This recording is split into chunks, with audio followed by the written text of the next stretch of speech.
UP चुनाव में भयंकर गड़बड़ी, बुरा फंसा चुनाव आयोग। अखिलेश यादव ने उठाए चुनाव आयोग पर गंभीर सवाल, भाजपा में आया भूचाल।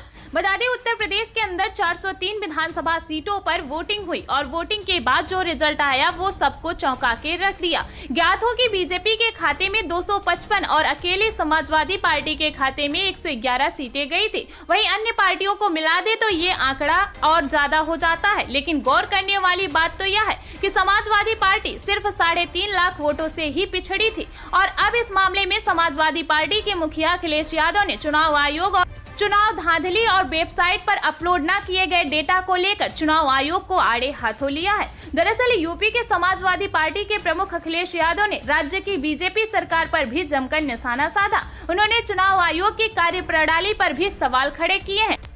अखिलेश यादव ने प्रेस कॉन्फ्रेंस करते हुए कहा कि चुनाव आयोग ने अभी भी कुछ सीटों का डेटा अपलोड नहीं किया है। इतने दिनों तक डेटा इसलिए अपलोड नहीं किया ताकि डेटा को मैनिपुलेट किया जा सके। चुनाव आयोग भी हमारे साथ नहीं था। समाजवादी लोग 3.5 लाख वोटों से ही पीछे हैं। अखिलेश यादव ने आरोप लगाया कि पन्ना प्रभारी ने चिन्हित करके यादव मुस्लिम के वोटों को काटा, जात के आधार पर वोटों को काटा गया है। इसके के साथ साथ उन्होंने मीडिया वालों पर भी जमकर निशाना साधा। उन्होंने कहा कि आज जिस तरह से मीडिया काम कर रही है वो एक ही पार्टी का गुलाम बनकर रह गई है। अखिलेश यादव ने साथ ही ये भी पूछा कि क्या गंगा यमुना साफ हो गई है? मां गंगा को साफ करने का वादा किया था, बिजली है नहीं, और जब बिजली बिल आता है तो लोगों को करंट लगता है। जनता को खरीद कर बिजली देनी चाहिए। बीजेपी की सरकार में ललितपुर जैसी घटना हो रही है।